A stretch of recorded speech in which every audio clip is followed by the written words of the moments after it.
First change oil ni Honda Beat version 3. Yan, ito mga kailanganin natin. Itong measuring cup, long nose, pwede rin plies, key-wrench na size 12 tsaka size 8, tapos basahan, tapos syempre engine oil tsaka gear oil. Ito may nabili ako dito naka-package na dalawahan. Tsaka ito pala yung imbudo. Ang total odo ko na ngayon ay 530.7. Yan. Bali dito sa ilalim, para siyang Honda Genio eh. Ito yung drain plug size 12. Tapos dito yung oil filter. Itong dalawang bolt na to size 8. Tapos dito malalaman na din natin kung 800 ml nga ba yung dapat ilagay. Kasi dito sa kanyang dipstick, yan, tingnan nyo. Pag tinanggal ko yung dipstick, yung oil niya nandun pa sa dito. Yan. Nandun pa siya sa range nung yung may XX na yan. Yan no. Pero ang nakalagay dito, after drain 0.65 L. So 650 ml yan. Sa Beat na version 3 to Pero yung sa version 2 kasi ito nakalagay 0.7 liters. So 700 ml yun. So ang gagawin ko, i-drain ko muna to.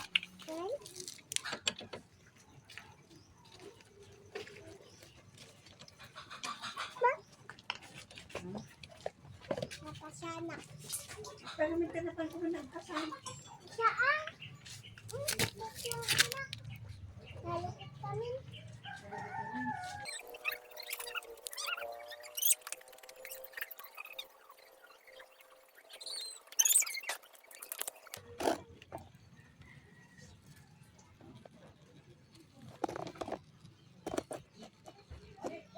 So kung makikita natin ayan kaya measuring cup yung kinuha ko kasi para makita natin. So ito, dito tayo babase kasi ito yung hanggang 1000 ml, 1 liter.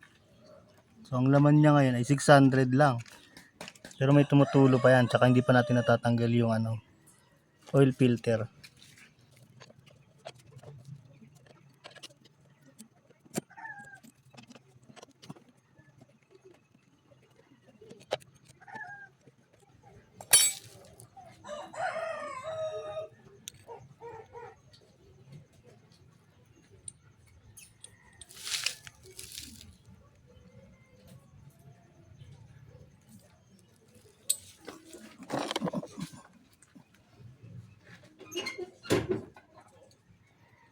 Ito yung kanyang oil filter.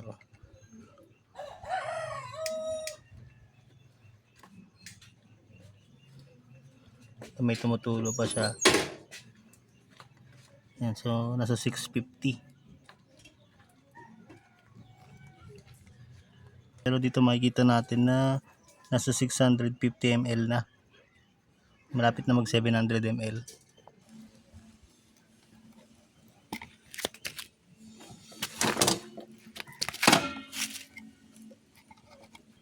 Yan, naka side stand na siya. Yung marami pa rin tumutulo. So pumatak na siya ng 750 ml ngayon. May tumutulo pa rin. Kanina kasi bago ko siya din-rain, itong dipstick yan. Nasa range siya. Yan hindi siya lumagpas dito sa ibabaw. Nandito lang siya sa range. Salinan muna natin ng 650 ml. Ito kasi yan yung nandyan 0.65 L.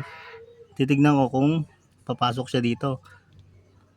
Pero pag kulang pa rin, ibig sabihin ito yung totoong niya. Totoong engine oil capacity niya. 750 ml. Yan, pawala na yung pumapatak. So dito nalinisan ko na siya. Bali ang ginamit ko lang na panlinis yung dishwashing liquid. Tapos wala na rin siyang tumutulo ngayon. Bali ito, punasan lang natin siya ng tissue.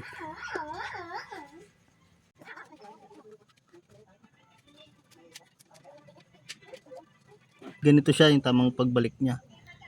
Itong may umbok to dito Yan yan yung nasa ibabaw.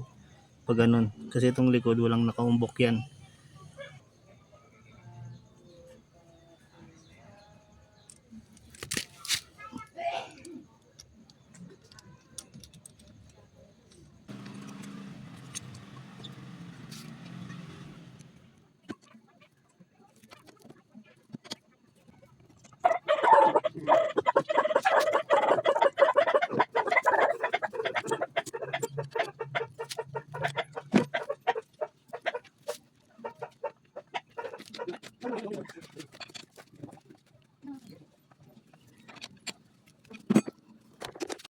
So ikakabit ko na tong dipstick niya. Yan, malinis na yan. Kitang-kita 0.65L or 650 ml. Yung sa version 2 kasi 0.7L nakalagay.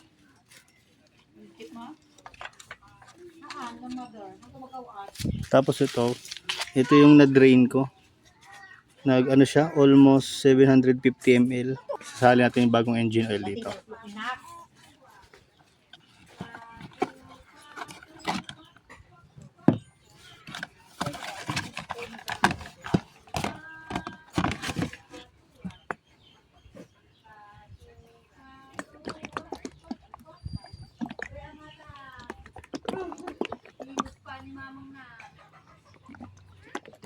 Walang iba.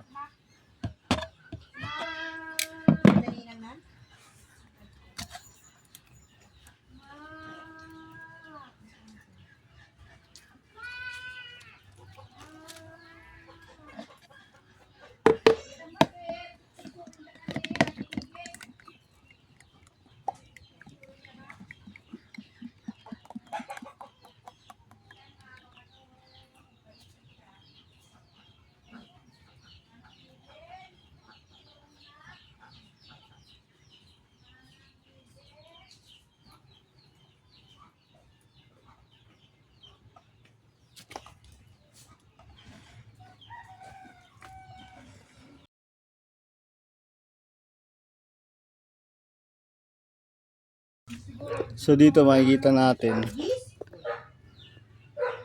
na nasa 900. Ito 800 ml daw ang nakalagay. Pero dito sa measuring niya, pumatak siya ng 900 ml. Pero ito 800 ml. Tapos yung na-drain ko nasa 750.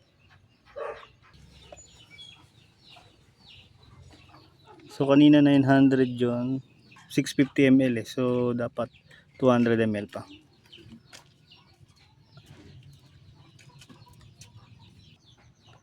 Dapat mag 250 siya kasi kung galing 900 sa 600, minus 50 pa tayo, so dapat 250. Para sundin muna natin yung sinasabi sa dipstick. Titingnan natin kung papasok siya dun sa range. Less than 300 pa lang, bawas pa tayo. Yan, nasa 250 na siya. Ngayon susukatin lang muna natin kung pasok na siya sa dipstick.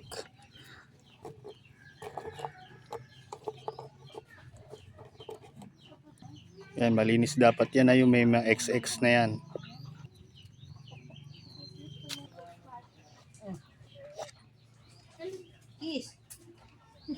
Yan.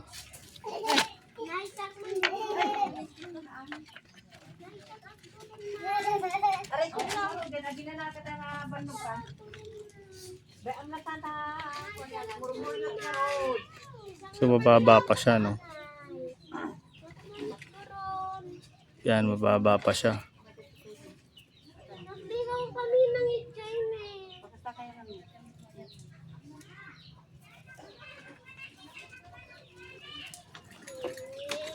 Ang panap na panamtaan daw. Mababa pa. So dagdagan pa natin ng konti.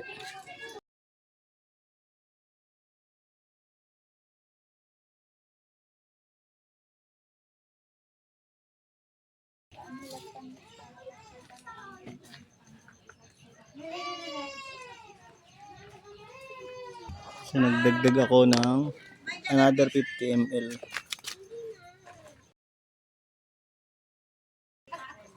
Yan, bali 700 ml na ang nailalagay natin lahat.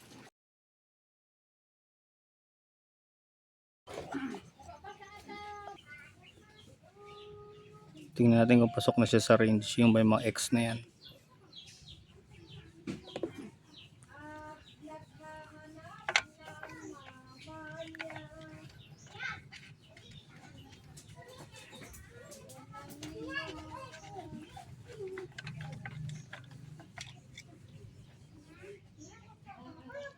Yun, so pumasok na siya.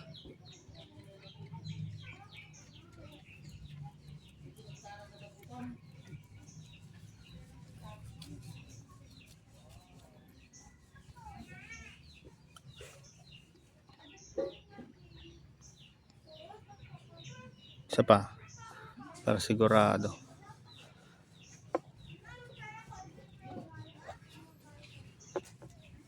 Yan, tuyo ng lahat. Tuyo yan.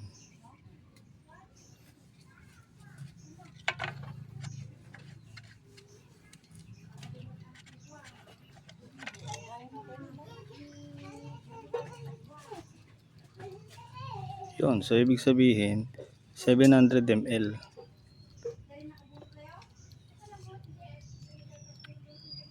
Ang Beat na version 3.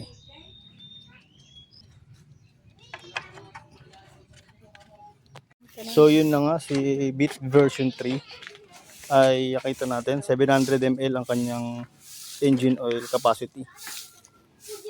Hindi yung nakalagay dun sa dipstick niya na 650 ml.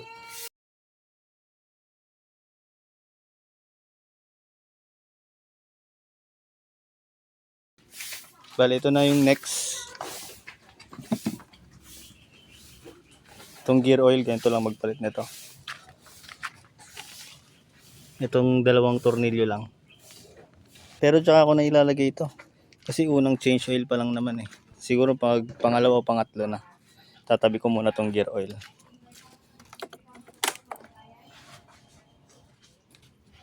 $530.7 pa lang naman. Hindi pa kailangan palitan.